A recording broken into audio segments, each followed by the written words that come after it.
Okay, let's talk about how to properly hold the ukulele.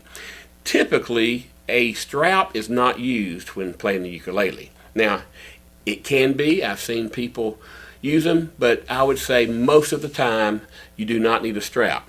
What you do, you will put this part of the ukulele in the bend of your arm, like that. Now, for you younger players whose arms are a lot shorter than mine, you will find that it fits almost perfectly. When you do this, and what you want to strum right about where the neck of the ukulele meets the body. And I'm from Alabama. It just hits me. A lot of people say it's pronounced ukulele. Ukulele. And I pronounce it with a long U, ukulele. I apologize for that. I'm from the South, and most of our vowels we pronounce long. So forgive me for that.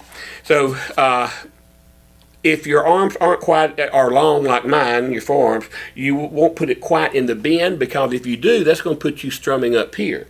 So just back it up and position it and hold it to where when you strum, either with your thumb or your fingers, you're going to hit about where the body meets the neck of the ukulele. Okay?